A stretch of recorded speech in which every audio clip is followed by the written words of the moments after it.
नमस्कार मित्रांनो, तुमच्या सर्वांचं स्वागत आहे आपल्या युट्यूब प्लॅटफॉर्मवर. मित्रांनो, महत्त्वाच्या नियुक्त्या परीक्षेला खूप जास्त महत्त्वाचा घटक आहे. ज्या या नियुक्त्या आहेत म्हणजे आपल्या देशामध्ये जे घटनात्मक पदं आहेत किंवा जे वैधानिक पदं आहेत, तर यावर सुद्धा किंवा इतर सुद्धा जी महत्त्वाची पदं आहेत, तर यावर आधारित आपल्याला प्रश्न विचारतात.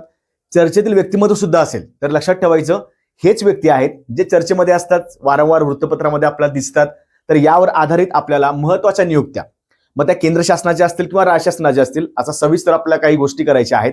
खूप जास्त मोठा व्हिडिओ सुद्धा नाहीये, पण मॅक्सिमम जे घटनात्मक आणि वैधानिक पद आहे ते घेण्याचा प्रयत्न केलेला आहे. लक्षात ठेवायचं, विद्यार्थी मित्र नवीन असतील तर इथं सबस्क्राईब करून ठेवा, जेणेकरून तुम्हाला आगामी चालू घडामोडी किंवा इतर कोणते घटक असतील जीएस मधले ते सुद्धा आपण या ठिकाणी अवेलेबल करून देणार आहोत. तर सुरुवात करूया आपल्या महत्त्वाच्या नियुक्त्या 2024 आणि 25 असं करूया. काही ज्या त्या नियुक्त्या आहेत त्या 25 मधल्या अपडेटेड आहेत, पण अजून काही महत्त्वाच्या आहेत ज्या 24 पासून कंटिन्युअस आहेत. तर आपण दोन्ही गोष्टी करूया. ठीक आहे मित्रांनो, चला सुरुवात करायची आपल्या लेक्चरमध्ये. तर बघा, या प्रकारे आपण तयारी करत आहोत, म्हणजे परीक्षेला कसा प्रश्न विचारला जाईल आणि कोणत्या गोष्टी महत्त्वाच्या वाटतात किंवा त्यावर आधारित आपल्याला थोडं स्पष्टीकरण सुद्धा बघायचं आहे. बघा, भारताचे 53वे सरन्यायाधीश म्हणून नुकतीच कोणाची नियुक्ती करण्यात आलेली आहे. आता हे 53वे सरन्यायाधीश आहेत. मग लक्षात ठेवायचं, बऱ्याच वेळा जोडाजोडवा असेल किंवा आता सध्याचे किंवा यापूर्वीचे सुद्धा असं सुद्धा प्रश्न विचारले जातात. मग लक्षात ठेवा की सुप्रीम कोर्ट सर्वोच्च न्यायालय महत्वाचं आहेच, पण त्याचबरोबर 53वे सरन्यायाधीश म्हणलं खूप चर्चेमध्ये होते, ते कोण आहेत? भूषण गवई आहेत का, सूर्यकांत आहेत, अरुण कुमार मिश्रा की सी रंगराव? आता लक्षात ठेवायचं, चर्चेमध्ये असणारे कोण आहेत सध्या, तर ते सूर्यकांत आहेत. ज्या ज्या ठिकाणी वाटेल व्हिडिओ थांबवून सुद्धा तुम्ही त्याचं उत्तर मांडू शकता, जेणेकरून तुमची सुद्धा प्रॅक्टिस होऊन जाईल. ठीक आहे. आणि मी सुरुवातीला असं म्हणलं होतं की आपल्याला थोडं प्रश्न आणि उत्तरा सराव सुद्धा करणं गरजेचं आहे.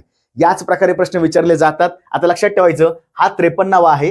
53वा हा एक संख्या आहे, आकडा आहे, तिथं सूर्यकांत लक्षात ठेवायचं. भूषण गवई 52वे. ते आपण थोडक्यात स्पष्टीकरण बघूया. न्यायमूर्ती सूर्यकांत यांच्याबद्दल थोडक्यात, जन्म हिसारचा आहे, म्हणजे हरियाणा या राज्यामधील आहेत. आज सुद्धा प्रश्न विचारला जाऊ शकतो, कोणत्या राज्यातील आहेत, तर हरियाणाचे आहेत. हरियाणाचे महाधिवक्ता होते 2000 ते 2004. आता बघा, चर्चेतील व्यक्तिमत्वामध्ये सुद्धा ही व्यक्ती येणार आहे, त्यामुळे वेगळं काय करायची गरज नाही. ठीक आहे. बऱ्याच वेळा मी सुद्धा पाहतो बाहेर की खूप जास्त 200 नियुक्त्या, 100 नियुक्त्या, काही करायची गरज नाही. जे महत्वाची 20-25 नियुक्त्या आहेत ज्यावर वारंवार प्रश्न विचारले जातात. घाबरून सोडणारे लोक भरपूर आहेत, आपण घाबरायचं नाही. जे वैधानिक आहेत, घटनात्मक आहेत, यावर वारंवार प्रश्न विचारले जातात. लक्षात ठेवा, हिमाचल प्रदेश उच्च न्यायालय जे आहे त्या ठिकाणचे मुख्य न्यायाधीश होते कोण? सूर्यकांत, जे सध्या आपले सरन्यायाधीश आहेत. कधी? 2018 ते 19. पुन्हा 19 पासून सर्वोच्च न्यायालयात त्यांनी न्यायाधीश या पदावरती रुजू झालेले आहेत. आणि त्यानंतर सध्या पाहायला गेलं तर 53वे सरन्यायाधीश म्हणून त्याची नियुक्ती झाली. म्हणजेच काय, 52वे कोण झालं, तर भूषण गवई झाले. 53वे सूर्यकांत झाले. 9 फेब्रुवारी 27 पर्यंत हे कार्यरत असणार आहे. म्हणजे लक्षात ठेवायचं, आता इथं आपल्याला काय करायला लागेल, तुमचा बाकीचा अभ्यास पण करायचा. काय, तर सर्वोच्च न्यायालय कलम व्यवस्थित बघून घ्या. राज्यघटनेचं सर्वात मोठं पद आहे संविधानामध्ये, म्हणजे आपल्या न्यायप्रणालीमधलं. मग ते कलम 124 असेल किंवा पहिले सरन्यायाधीश कोण आहेत मला कमेंटमध्ये टाका. पहिले सरन्यायाधीश कोण आहेत मला कमेंटमध्ये टाका. विद्यार्थी मित्र फक्त तेवढंच बघतात, व्हिडिओ शेवटपर्यंत बघायचा कधीही, जेणेकरून काय होतं की बऱ्याचशा काही घडामोडी आहेत आपल्याला समजून येतं. आलं लक्षात? तर असा व्यवस्थित अभ्यास करत चला. 52वे कोण आहेत? भूषण गवई. 53वे कोण आहेत? सूर्यकांत. आलं लक्षात? एवढ्याच गोष्टी करायच्यात. म्हणजे ही व्यक्ती कुठली आहे? हरियाणा. मग 2-3 गोष्टी करा. सर्वात तरुण आहेत हरियाणाचे महाधिवक्ता. लक्षात ठेवायचं, वयाच्या जवळपास 38व्या वर्षी ते त्यावेळी हरियाणाचे महाधिवक्ता होते, सर्वात तरुण होते, त्यामुळे खूप जास्त महत्वाचं आहे. व्यक्ती सुद्धा बघून घ्या व्यवस्थित. आलं लक्षात? त्यानंतर दुसरा प्रश्न आहे, सध्या भारताचे महान्यायवादी म्हणून कोणाची नियुक्ती झालेली आहे किंवा सध्या कोण आहे? आता ही व्यक्ती थोडा आधीपासून आहे, पण वारंवार चर्चेमध्ये असते. भारत सरकारचा सर्वोच्च मोठा जो कायदा अधिकारी आहे तो असो तुमचा महान्यायवादी. मित्रांनो, मला कमेंटमध्ये टाका की महान्यायवादीचं कलम कोणतं आहे राज्यघटनेमध्ये, जेणेकरून काय होईल, तुमचा सुद्धा जीएसचा अभ्यास होऊन जाईल, राज्यशास्त्रामधला संविधानाचा अभ्यास चांगला होऊन जाईल. ठीक आहे. आर व्यंकटरमानी आहेत का, के वेणुगोपाल आहेत, मुकुल रोहतगी आहेत की अरुण कुमार मिश्रा आहे? व्हिडिओ थांबवायचा, कमेंटमध्ये मला टाकून द्यायचं बरोबरचा पर्याय कोणता आहे, तर आर व्यंकटरमानी हे सध्याचे महान्यायवादी आहेत. मग लक्षात ठेवा, या पदाबद्दल थोडी माहिती घेऊया आपण की आर व्यंकटरमानी कोण आहेत, तर भारताचे सध्याचे महान्यायवादी आहेत. मित्रांनो, याला इंग्रजीमध्ये म्हणतो आपण AGI, म्हणजेच attorney general of India. Attorney general of India. नियुक्ती 1 ऑक्टोबर 2022 रोजी झालेली आहे. 25 ला कार्यकाळ संपला. ओके, पण 25 रोजी त्याची पुनर्नियुक्ती झाली, म्हणजे हे अजून आता पुढे कार्यरत असणार आहे. एवढंच करायचंय. महान्यायवादीचं कुठल्या राज्याचं आहे किंवा कधी कधी कुठल्या सुप्रीम कोर्टमध्ये कुठले पद बसवलेले आहेत, काही करायची गरज. तसा तो काय महान्यायवादी ठीक आहे, तो घटनेमध्ये आहे, पण तुम्ही त्याच्यावरच इतिहास करू शकत नाही. सर्वोच्च न्यायालय, उच्च न्यायालय इतिहास करू शकता, या ठिकाणी जास्त गरज नाही. बरं, निवड कोण करणार? सर्वोच्च व्यक्ती आहे. निवड कोण करणार? राष्ट्रपती करणार. राजीनामा कोणाला द्यायचा आहे? राष्ट्रपतीला द्यायचा आहे. मग या गोष्टी थोड्याशा लहान लहान गोष्टी करून घ्यायच्या. ठीक आहे. म्हणजे मगाशी म्हणलं मी की भरपूर काही नियुक्त्या आहेत, पण कुठल्या वाचायच्या आणि कुठल्या वाचायच्या नाहीत हे सुद्धा जास्त महत्वाचं आहे. ठीक आहे. व्यंकटरमानी तर भारताचे महान्यायवादी AGI सध्या आहेत. ओके. नेक्स्ट, भारताचे 15वे उपराष्ट्रपती म्हणून नुकतीच कुणी शपथ घेतलेली आहे? हा, आता ही व्यक्ती चर्चेमध्ये, कारण का आता मागे 2 महिन्यापूर्वी झालेलं आहे, म्हणजे याच्यावर आधारित प्रश्न विचारणार. बरोबर. आता लक्षात ठेवायचं, इथं आकडा महत्वाचा आहे. 15वे उपराष्ट्रपती, 11वी कुणी असेल, 26वी कुणी असेल, 36वी कुणी असेल, 49वी कुणी असेल, हे आकडे जास्त करा. कारण काय होतं, कधी कधी डिरेक्टली प्रश्न विचारतात की 14वे आणि 15वे. थोडक्यात मी सांगतो, हे व्यंकटरमानी सर होते जे भारताचे महान्यायवादी आहेत. यांच्यापूर्वी कोण होतं? यांच्यापूर्वी होतं के वेणुगोपाल. के वेणुगोपाल होतं. ठीक आहे. हे मला सांगायचं राहिलं, पण ठीक आहे. आता भारताचे 15वे उपराष्ट्रपती बघा, जगदीप धनखड आहेत? अजिबात नाही. जगदीप धनखड यांनी राजीनामा दिला तब्येतीच्या कारणामुळं. म्हणून काय झालं तर नवीन उपराष्ट्रपती पदाची निवडणूक लागली. बरोबर. हे तर येणारच नाही. बरं, आर व्यंकटरमानी आत्ताच पाहिलेलं आहे. म्हणजे बघा, तुम्हाला इथेच कन्फ्यूज करतात. ओळखीचे पर्याय असतात, मग ते बाकीच्या साईडला काढायचे ना. त्याला एलिमिनेशन टेक्निक वापरा, त्याला कॅन्सल करून टाका. बरोबर. आता CP राधाकृष्णन आणि सुदर्शन रेड्डी. हा, मग एवढं माहित आहे की CP राधाकृष्णन वर्सेस त्यांच्या विरोधात कोण होतं? इंडिया आघाडीचे उमेदवार सुदर्शन रेड्डी होते. हे पण न्यायमूर्ती आहेत, लक्षात ठेवायचं. पण जिंकलं कोण? उपराष्ट्रपती कोण झालं? शपथ कोण घेतली? CP राधाकृष्णन. बरं, यांच्या विरोधात हे उभे राहिलेले आहेत, हे हारले. बघा, म्हणजे एका प्रश्नामध्ये ह्या सगळ्या गोष्टी करणं गरजेचं आहे. मी तुम्हाला मुद्दा ही सारखी का सांगतो? आपण जे वन लाइनर वाचतो, याचं उत्तर हे आहे, याचं उत्तर हे आहे, हे तुम्हाला कुठेही पुस्तकातनं वाचता येतं. पण जेव्हा असे पर्याय असतात, मग ते पर्याय काढायचं कसा, किंवा त्या पर्यायामध्ये अजून काय लॉजिक लावता येतं, 4 पैकी 2 पर्याय कसे उडवायचे, अशा बाकीच्या गोष्टी करणं गरजेचं. ठीक आहे. आता भारताचे 15वे उपराष्ट्रपती, 15वे असं लक्षात ठेवा, 15 राधा, CP राधाकृष्णन यांच्याबद्दल थोडक्यात माहिती. पूर्ण नाव आहे चंद्रपुरम म्हणजे C झालं, पोन्नुसामी म्हणजे P झालं, राधाकृष्णन. त्यांचं पूर्ण नाव आहे, साऊथचे आहेत, दक्षिण भारतातले आहेत, त्यामुळे अशी नाव असतात. जन्म 57चा आहे, तिरुप्पूर या ठिकाणी, तमिळनाडूचे आहेत. हा, मग हे विचारू शकतात की नुकतीच उपराष्ट्रपती पदाची शपथ घेतलेले CP राधाकृष्णन कोणत्या राज्यातील आहेत? कोणतं राज्य आहे? तमिळनाडू. कारण काय होतं पर्यायामध्ये? आंध्र प्रदेश, कर्नाटक किंवा तेलंगणा. मग ही नाव असं वाटलं की हे साऊथच आहे, पण साऊथ मध्ये तर 4-5 राज्य आहेत. केरळ आहे, कर्नाटक आहे, तमिळनाडू आहे, आंध्र प्रदेश आहे. मग हे लक्षात ठेवा की हे कुठले आहेत? तमिळनाडूचे आहेत. बरोबर. 96 मध्ये तमिळनाडूचे भाजपा सचिव होते. म्हणजे बघा, याची कारकीर्द थोडी लक्षात ठेवायची. 96 म्हणलं की तमिळनाडू भाजपाचे सचिव आहेत. त्यानंतर 2 वेळा लोकसभेचे खासदार सुद्धा आहेत. 2 वेळा लोकसभेचे खासदार आहेत, आणि टर्म जास्त मोठी नाहीये. लोकसभेचे खासदार 2 वेळा एवढं लक्षात ठेवा. ठीक आहे. 2 वेळा 98, 99 वगैरे ह्या कालखंडातले आहेत. 2004 ते 7 तमिळनाडूमध्ये म्हणजे राज्याचे भाजपाचे प्रदेशाध्यक्ष आहेत. कधी? 4-7. 96ला काही आहेत? सचिव आहेत. 4-7ला काही आहेत? प्रदेशाध्यक्ष. 23 मध्ये झारखंड राज्याचे राज्यपाल होते. बघा, म्हणजे महाराष्ट्र राज्याचे राज्यपाल होण्याआधी कोणत्या राज्याचे होते? तर त्या झारखंडचे होते. हा, ठीक आहे. त्यांना बाकीचे 1-2 राज्य सुद्धा त्यांना अतिरिक्त कारभार दिला होता, पण महत्वाचं काय आहे? झारखंडचे होते. देन मला वाटतं 31 जुलै 24 रोजी याचे महाराष्ट्राचे राज्यपाल म्हणून नियुक्ती करण्यात आली. बरोबर. 12 सप्टेंबर हे भारताचे उपराष्ट्रपती या पदावर विराजमान झालेले आहेत. 12 सप्टेंबर महत्वाचं लक्षात ठेवा. त्यापूर्वी महाराष्ट्र, त्यापूर्वी झारखंड, त्यापूर्वी बीजेपीचे तर मोठी व्यक्ती आहेत, पण महत्वाचं बघा, भाजपाचे प्रदेशाध्यक्ष 4-7 मध्ये. आता मला सांगा, इथं मतदारसंघ पण आहे बघा, कोइंबतूर. हा सुद्धा प्रश्न विचारतील. ठीक आहे. देन टेबल टेनिस ते चॅम्पियन होते. क्रिकेट व ऍथलेटिक्स मध्ये त्यांना विशेष आवड आहे. मग त्याच्याबद्दल काही छंद वगैरे आवड, थोडंसं माहिती फक्त घ्या. ठीक आहे. पण हे जास्त महत्वाचं आहे. CP राधाकृष्णन 15वे उपराष्ट्रपती चर्चेतील व्यक्ती आहे. महत्वाच्या नियुक्त्या आणि व्यक्ती वेगळं करत बसू नका. आपल्याला येड्यात काढलं जातं. चर्चेतील व्यक्तिमत्व वेगळे कुठले? हेच सगळे चर्चेतील व्यक्तिमत्व आहेत. नवीन व्यक्ती, प्रमुख व्यक्ती, मोठ्या घटनात्मक पदाचा व्यक्ती असतो. ठीक आहे. त्यानंतर सध्या महाराष्ट्राचे अतिरिक्त राज्यपाल म्हणून कोणाची नियुक्ती करण्यात आली? आता क्रम बघा. जगदीप धनखड राजीनामा दिला उपराष्ट्रपती पदाचा, त्या जागेवर कोण आलं? CP राधाकृष्णन आले. पण CP राधाकृष्णन होते काय आधी? हे महाराष्ट्र राज्याचे राज्यपाल होते, बरोबर ना, 25 सप्टेंबरच्या 25 पर्यंत. आता मग ते जर उपराष्ट्रपती झाले असतील तर महाराष्ट्र राज्याचे राज्यपाल तर ब्लँक पद झालं, तिथं कोणच नाही आता सध्या. आणि मग ज्यांच्याकडे अतिरिक्त राज्यपाल पदाचा कार्यभार दिलेला आहे ती व्यक्ती कोण आहे? सी. राधाकृष्ण असेल का? बघा, हे असं येड्यात काढतात. ठीक आहे. बंडारू दत्तात्रय आहे का? नाव तर ऐकलेलं वाटत नाहीये. किशनराव शर्मा आहे का? नाही. बरोबरचा पर्याय आहे आचार्य देवव्रत. अतिरिक्त राज्यपाल पदाचा कार्यभार आहे का? राज्यपाल एक्झॅक्टली नाही आहेत, अतिरिक्त कार्यभार आहेत. म्हणजे काय?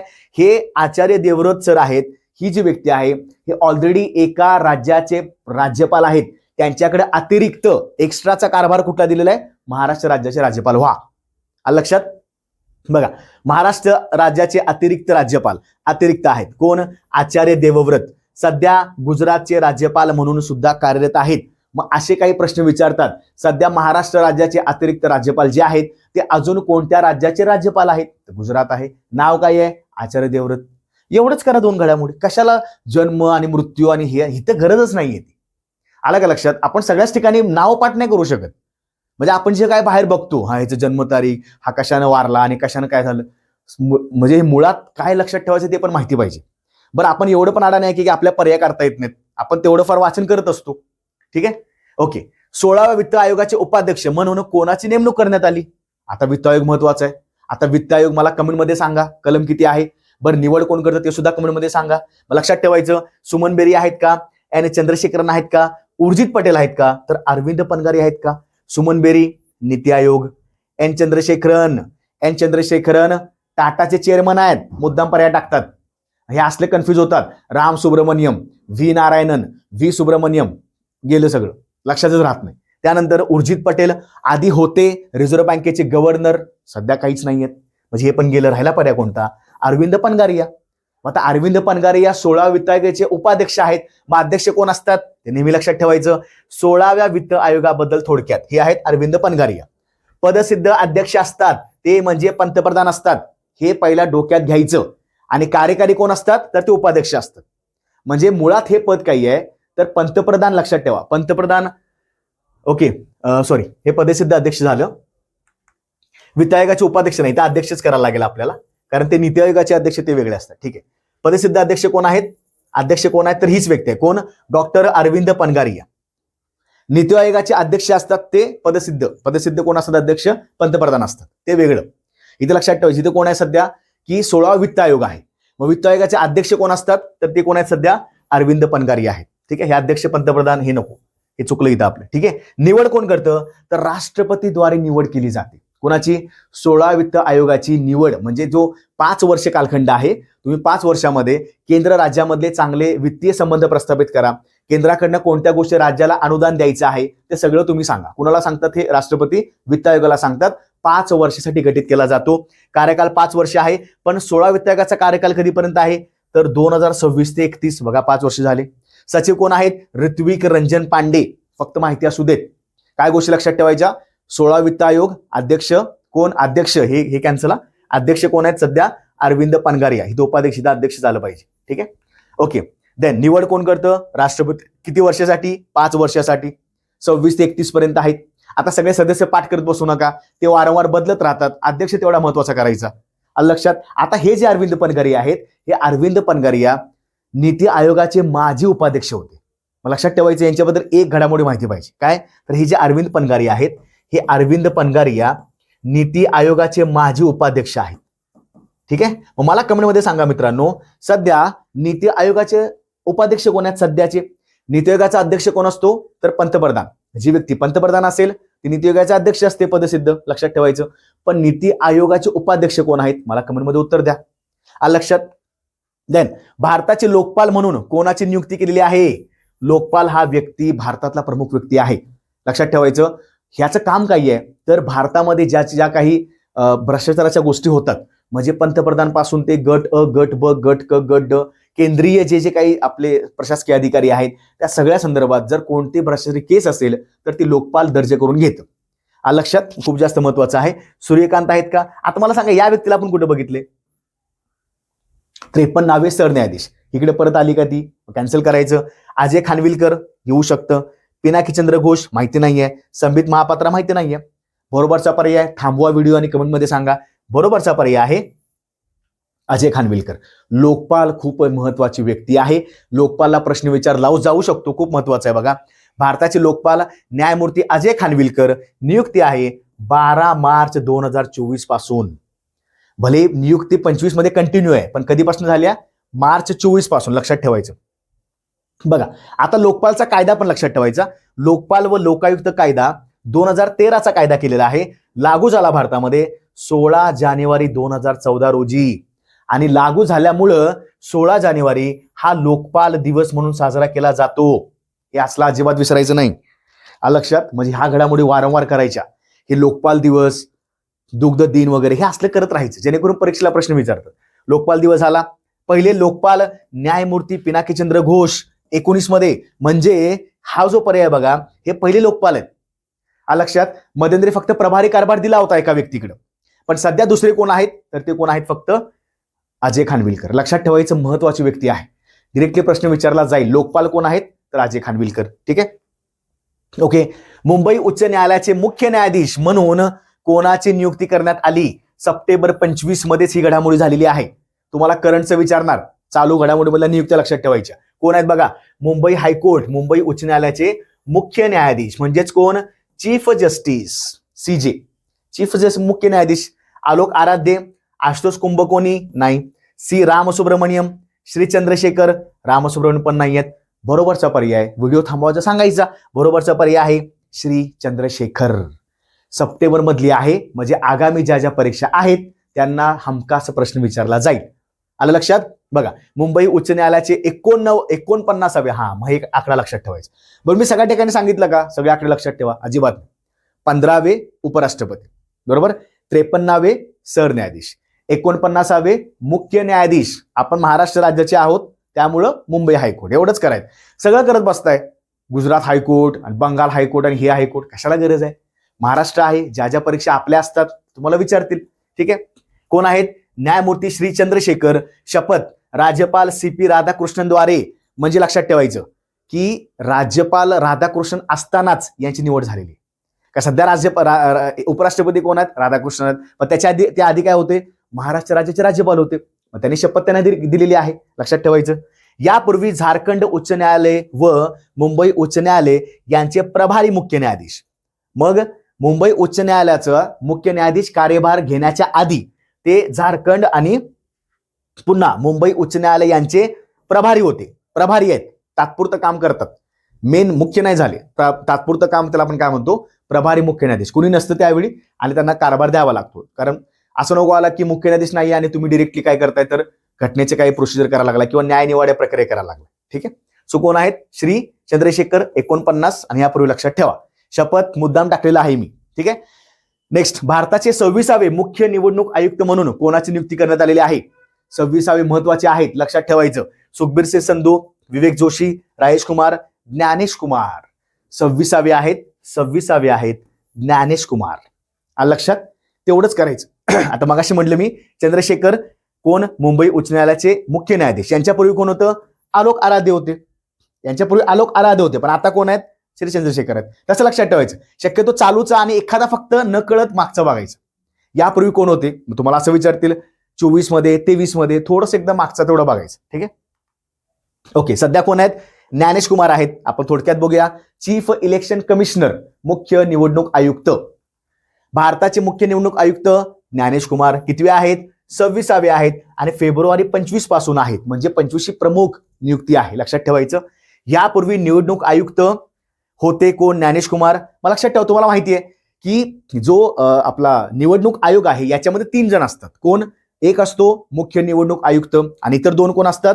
निवडणूक आयुक्त. मग आता हे पद घेण्याच्या आधी ज्ञानेश कुमार काय होते? तर निवडणूक आयुक्त होते. मग त्यांचं वरती बढती झाली, प्रमोशन झालं. 88च्या बॅचचे IAS अधिकारी आहेत, केरळ कॅडरचे व्यक्ती आहेत.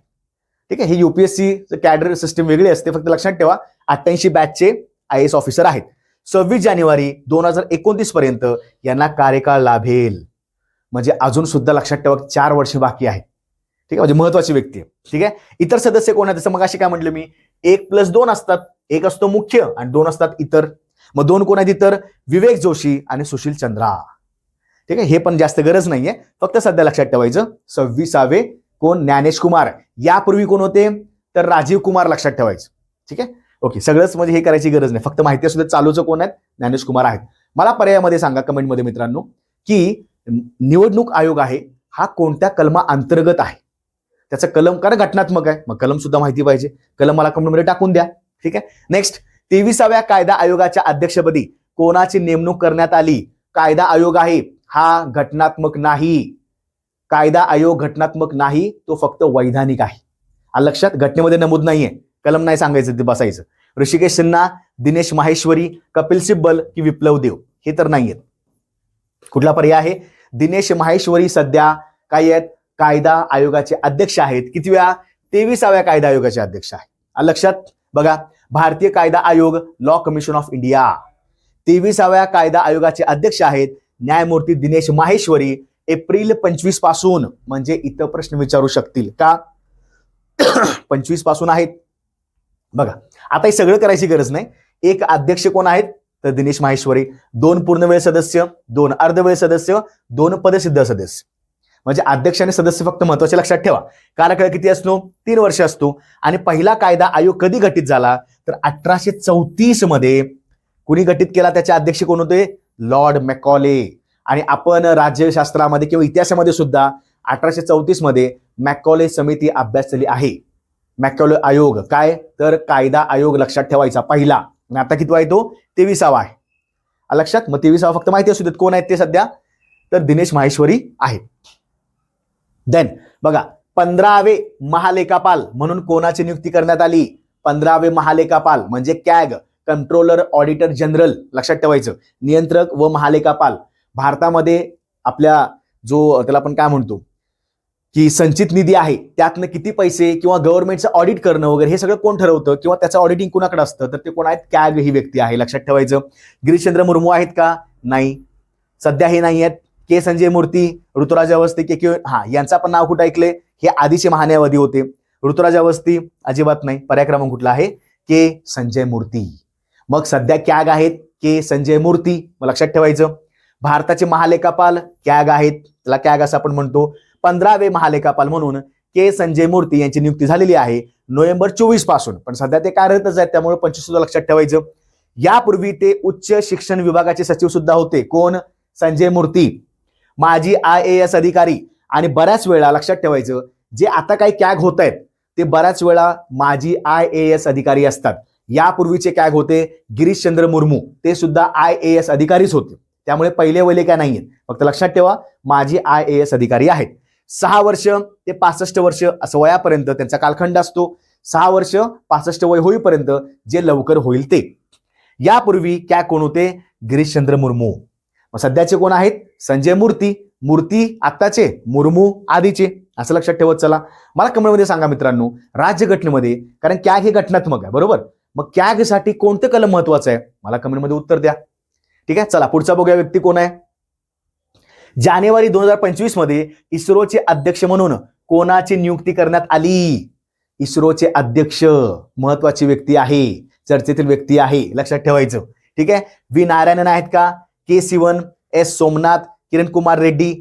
एस सोमनाथ आपण नाव ऐकलेलं आहे, ते आधीचे आहेत, त्यामुळे ते सध्याचे नाही आहेत. ते आधीची व्यक्ती आहे सोमनाथ. एस सोमनाथ रिटायर्ड झाले म्हणून कुणाला आणलं? तर दुसऱ्या व्यक्तीला आणले. कोण आहेत ते बघा. के सिवन पण आहेत का? तर एस सोमनाथच्या आधी कोण होतं? के सिवन होतं, हे पण गेलं. हे अशा गोष्टी करत चला. ठीक आहे, देन पर्याय कुठला बरोबर आहे? तर व्ही नारायणन. लक्षात. थोडक्यात बघूया आपण. इस्रोचे अध्यक्ष आहेत सध्या 11वे अध्यक्ष आहेत बघा. कोण? व्ही नारायणन, तमिळनाडूचे आहेत. जानेवारी 25 पासून. यापूर्वी होते एस सोमनाथ. इस्रो स्थापना फक्त थोडक्यात काही माहिती मिळाली म्हणून, म्हणजे काही माहिती करायची आहे म्हणून, 15 ऑगस्ट 1969 स्थापना आहे. मुख्यालय आहे बँगलोर, त्याला आपण मराठीमध्ये म्हणतो बंगळुरू, कर्नाटकमध्ये. ठीक आहे, लक्षात ठेवायचं. कर्नाटकची राजधानी बंगळुरू म्हणजे बँगलोर. आणि यापूर्वी संस्था कोणती होती? तर इस्रो स्थापन व्हायच्या आधी, म्हणजे 1969च्या आधी 1962 पासून इन्कोस्पार नावाची संस्था होती. ठीक आहे, ज्याचे विक्रम साराभाई हे प्रमुख व्यक्ती होते, लक्षात ठेवायचं. तर 62 मध्ये हे सगळं अंतराळाचं कोण सांभाळायचं? इन्कोस्पार.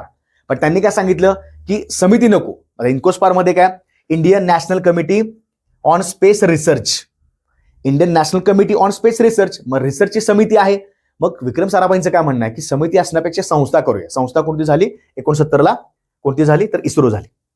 ठीक आहे, मला लक्षात ठेवा अवकाश याचे जनक कोण आहेत तर विक्रम साराभाई आहेत. सध्याचे कोण आहेत इस्रोचे अध्यक्ष तर ते कोण आहेत व्ही नारायणन आहेत. ठीक आहे, लक्षात ठेवा. ओके, चला म्हणजे कुठं असं मला वाटेल की तर एखादी घडामोडी महत्वाची वाटली आपण ते पटकन करून घ्यायचं. भारतीय रिझर्व्ह बँकेचे 26वे गव्हर्नर म्हणून कोणाची नियुक्ती करण्यात आली. 26 आकडा महत्वाचा आहे. आता कन्फ्युज होणार बघा आपण 26 दोन ठिकाणी पाहिले, हे तुम्हाला आधी माहिती असेल. ठीक आहे, ज्याच्यामध्ये आपण थोडं घटनात्मक पद बघितलं होतं. 26वे कोण आहेत, शक्तिकांत दास आहेत का नाही, राजू मल्होत्रा आहेत का नाही, संजय सक्सेना आहेत का नाही, तर संजय मल्होत्रा आहेत. ठीक आहे, आता थोडंसं इथे कन्फ्युज व्हाल तुम्ही. काय संजय मूर्ती वेगळे आणि संजय मल्होत्रा वेगळे, इथे कन्फ्युज व्हाल बघा. बरोबर, क्या कोण आहेत सध्या संजय मूर्ती आहेत. ठीक आहे, आणि रिझर्व्ह बँकेचे गव्हर्नर कोण आहेत तर संजय मल्होत्रा आहे. लक्षात बघा, भारतीय रिझर्व्ह बँक भारतीय रिझर्व्ह बँक स्थापना 1 एप्रिल 1935, पण कायदा आहे 1934चा. 34ला कायदा आणि 35ची स्थापना. ठीक आहे, मुख्यालय कधी कुठं आहे मुंबईमध्ये. पहिले गव्हर्नर कोण होते सर ऑस्बॉर्न स्मिथ, कारण 35ला स्थापन झालं म्हणजे 35ला सुरुवात झाली, पहिला गव्हर्नर ब्रिटिशच असणार आहे. लक्षात ठेवायचं, लॉजिक लावायचं. Sir Osborne Smith. पण पहिले भारतीय गव्हर्नर कोण आहेत तर चिंतामणराव डी देशमुख, म्हणजे मराठी व्यक्ती आहेत सी डी देशमुख. लक्षात ठेवायचं, सी डी देशमुख हे पहिले भारतीय गव्हर्नर आहेत. सध्याचे 26वे कोण गव्हर्नर आहेत तर संजय मल्होत्रा. पण कुठं कन्फ्युज होऊ शकताय तुम्हाला सांगितलेलं आहे.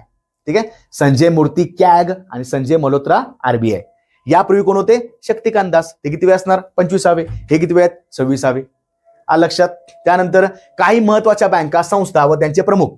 आता सगळ्याच बँका करायची गरज नाही, ज्या महत्वाच्या आहेत तसं बघायला लागलं तर मग बँका किती महत्वाच्या आहेत, खूप जास्त बँका आहेत. मग त्यापेक्षा आपण काय करूया, फक्त महत्वाच्या काही टॉपमोस्ट बँका केल्या सार्वजनिक क्षेत्रामधल्या, त्याचा आपण फक्त काय करायचं सध्याचे अध्यक्ष बघायचे.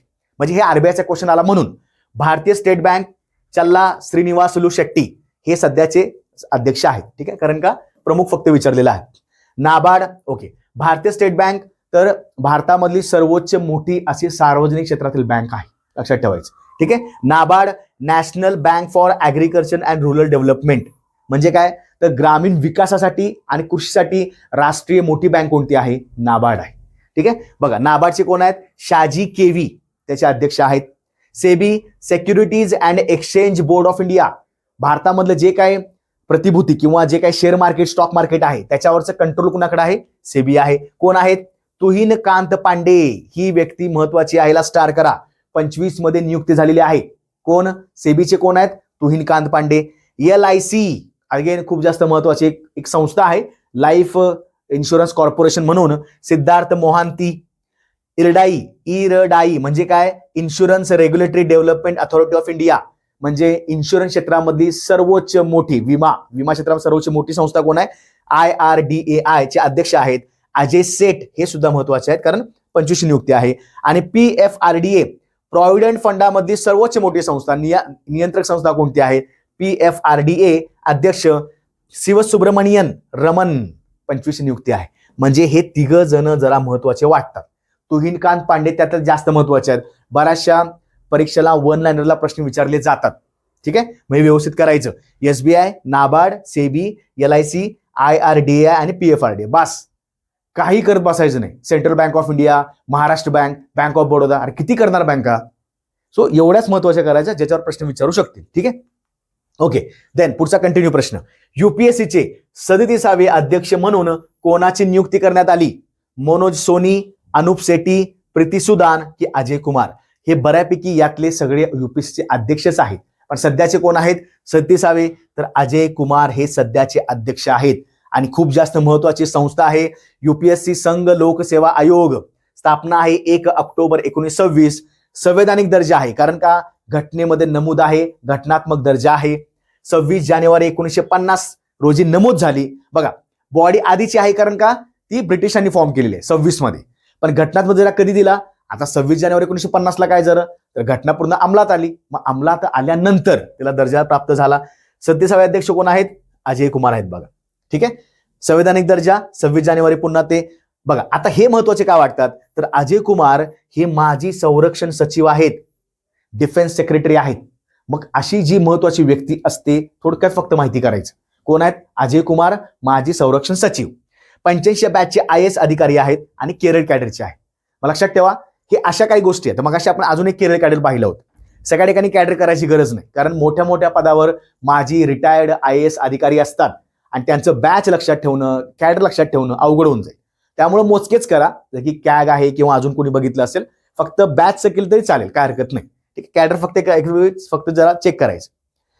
ओके, राष्ट्रीय मानवाधिकार आयोगाचे अध्यक्ष म्हणून नुकतीच कोणाची निवड करण्यात आली? राष्ट्रीय मानवाधिकार आयोग म्हणजे national human right commission, NHRC. कोणाची नियुक्ती करण्यात आली? अरुण कुमार शुक्ला, LK झा, V राम सुब्रमण्यम की प्रदीप कुमार मोहांती? हे पण नाहीत. बरोबरचा पर्याय आहे V राम सुब्रमण्यन.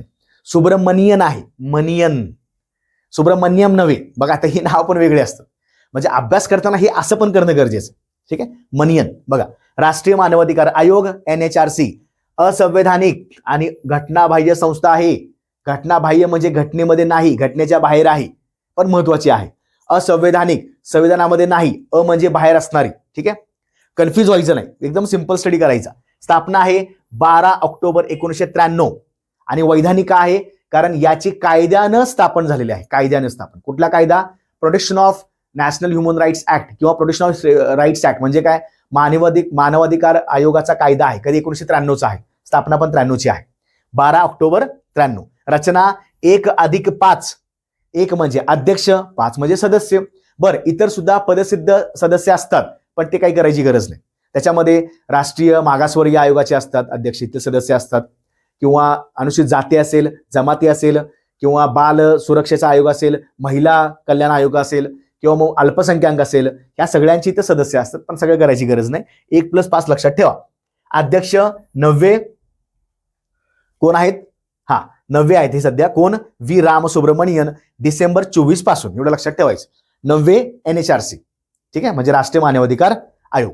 देन महाराष्ट्राचे मुख्य सचिव म्हणून कोणाची नियुक्ती करण्यात आली? मुख्य सचिव म्हणून, आणि हे 25वी घडामोडी आहे, म्हणजे परीक्षेला विचारलं जाईल. राजेश कुमार मीना, सुजाता सौनिक. बऱ्याच जणांना हेच वाटतं या रिटायर झाल्या म्हणून या पदावर दुसरं व्यक्ती आलं. ह्या आधीच्या होत्या, करिअर पण आधीच्या आहेत. कोण बरोबर आहे? राजेश कुमार मीना. बऱ्याच ठिकाणी यांचं नाव आहे राजेश कुमार, पूर्ण नाव आहे राजेश कुमार मीना, हे सुद्धा लक्षात ठेवा. सध्याचे कोण आहेत मुख्य सचिव महाराष्ट्र राज्याचे? तर राजेश कुमार मीना आहेत. बघा, राज्यातील सर्वात वरिष्ठ IAS दर्जाचे वरिष्ठ अधिकारी जे आपल्या महाराष्ट्र राज्याचे मुख्य सचिव असतात. ओके, राज्याचे प्रशासकीय प्रमुख. राजकीय कोण प्रमुख असतात? राजकीय म्हणलं की देवेंद्र फडणवीस, म्हणजे आपले राज्याचे CM. प्रशासकीय कोण असतं? IAS टॉपचे IAS व्यक्ती असतात, ते कोण असतात? सध्या राजेश कुमार मीना आहेत. बघा, 49वी मुख्य सचिव राजेश कुमार मीना. यापूर्वी होत्या सुजाता सौनिक आणि त्या पहिल्या महिला सचिव होत्या. मग ही व्यक्ती चर्चेमध्ये होती त्यावेळी लक्षात ठेवायची. यांनी राजीनामा दिला, म्हणजे यांचं रिटायरमेंट झालं. याच्यानंतर कोणाला सध्या पदावर? राजेश कुमार मीना. मी तुम्हाला सांगताना कधी आधीचं पण सांगतोय का, तर त्याच्या काही घडामोडी त्याला एकमेकाला कनेक्टेड असतात, लक्षात ठेवायचं. ठीक आहे. महाराष्ट्र राज्याच्या 6व्या वित्त आयोगाचे अध्यक्ष कोण आहेत? आपण केंद्राचा मगाशी बघितला, वित्त आयोग केंद्राचा कोण अध्यक्ष आहे? कोण होतं ते? तिथं कुठला आयोग होता? 16वा वित्त आयोग होता. अध्यक्ष कोण होते? अरविंद पनगारिया. आता 6वा आहे. मग लक्षात ठेवा, 16वा वित्त आयोग आहे हा केंद्राचा आहे, आणि 6वा वित्त आयोग आहे हा आपल्या महाराष्ट्र राज्याचा आहे. आलं लक्षात? ओके, बघा, मनोज सौनिक आहेत का 6व्या वित्त आयोगाचे अध्यक्ष? नितीन करीर, देवेंद्र उपाध्याय, मनुकुमार श्रीवास्तव. याचं बरोबर बघा, इथं थोडंसं कन्फ्युज तुम्हाला वाटेल. 16वा केंद्राचा आहे, 6वा राज्याचा आहे. बरोबरचा पर्याय आहे नितीन करीर. हे सध्या 6व्या वित्त आयोगाचे अध्यक्ष आहेत. महाराष्ट्र राज्याच्या म्हणतोय, केंद्राचा आपण मगाशी बघितलं कोण? अरविंद पनगारिया. ओके, 6व्या वित्त आयोग महाराष्ट्र राज्य ऑगस्ट 25 मध्ये स्थापन झालेला आहे. ऑगस्ट म्हणजे फेब्रुवारीला कॅबिनेटने सांगितलं की स्थापन करायचंय, ऑगस्ट 25 पर्यंत काम चालू केलेलं आहे. ठीक आहे. राज्य वित्त आयोग घटनात्मक संस्था आहे. मला कमेंटमध्ये मित्रांनो सांगा, राज्य वित्त आयोगाचं कलम कोणतं आहे? केंद्राचं कोणतं कलम आहे ते तुम्हाला मी विचारलं होतं मगाशी, राज्याचं पण टाकून द्या. ठीक आहे. अध्यक्ष कोण झाले? नितीन करीर. कार्यकाल 5 वर्ष. आता वित्त आयोगाचा कार्यकाल 5 वर्षाचा असतो, लक्षात ठेवायचं. मग कितीपर्यंत? तर 31 पर्यंत कालखा आहे. पण त्यांनी सांगायचं की राज्यामधून ज्या स्थानिक स्वराज्य संस्था, पंचायत राज मधल्या संस्था आहेत त्यांना किती अनुदान देणं गरजेचं आहे. मग राज्यामध्ये लक्षात ठेवायचं, स्थानिक स्वराज्यामध्ये 2 भाग पडतात. एक शहरी आणि एक ग्रामीण. ग्रामीणला काय येणार तर तुमचं काय ग्रामपंचायत, पंचायत समिती आणि जिल्हा परिषद. शहरीला काय येणार नगरपंचायत, नगरपालिका, नगर परिषद आणि वरती महानगरपालिका. मग या सगळ्यांना ग्रँट किती द्यायचं म्हणजे अनुदान किती द्यायचं हे सगळं कोण सांगणार? राज्य वित्त आयोग. कमेंटमध्ये टाका कलम कोणता आहे. कलम पाठ झाली पाहिजेत. आगामी काळामध्ये मी कलम सुद्धा घेईन कसं लक्षात ठेवायचं. ठीक आहे. निवड कोण करतं? राज्यपाल करणार. केंद्रीय वित्त आयोगाची निवड कोण करतं? राष्ट्रपती करतात. मग राज्यामध्ये कोण करणार? राज्यपाल करणार. कोण आहेत? नितीन करीर. ठीक आहे, लक्षात ठेवायचं. वित्त आयोग. त्यानंतर बीसीसीआयचे नवनिर्वाचित अध्यक्ष म्हणून कोणाची नियुक्ती केली गेली? बीसीसीआय भारतामधली क्रिकेटमधली सर्वात मोठी बॉडी आहे. लक्षात ठेवायचं. क्रिकेट खेळ सुद्धा प्रसिद्ध आहे. बऱ्याच वेळा भारतामध्ये अनेक लीग सुद्धा होतात, मॅचेस पण घेतल्या जातात. महत्वाचं आहे. स्पोर्ट्स मधली घडामोडी आहे. मिथुन मनहास, गौतम गंभीर अजिबात नाही. अरे अध्यक्ष कुठे आहेत? ते कोच आहेत, मेन्स कोच आहेत. लक्षात ठेवा. देवजीत सैकिया, जय शाह कुठे गेले? ICC international cricket council. इकडे नाही, इकडे बीसीसीआय. ठीक आहे.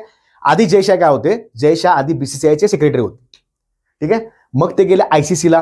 तिकडे जाऊन डेप्युटी हे झाले, सुप्रिटेंडेंट डेप्युटी हे झाले, चेअरमन झाले.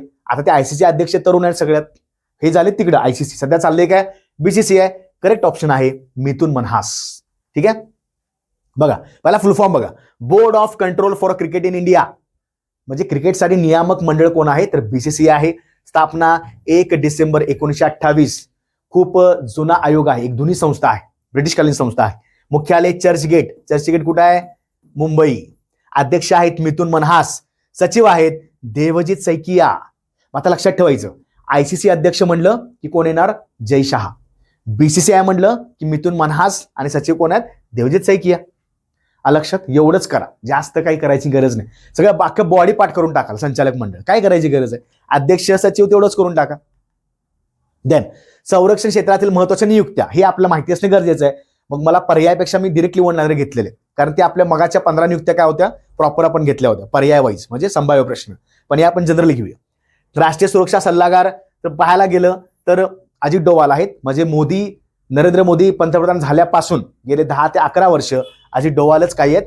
NSA लक्षात ठेवायचं. त्याला आपण काय म्हणतो? नॅशनल सिक्युरिटी ऍडवायझर, राष्ट्रीय सुरक्षा सल्लागार. लष्कराचे कोण आहेत सध्या प्रमुख? उपेंद्र द्विवेदी आहेत, 30वे आहेत.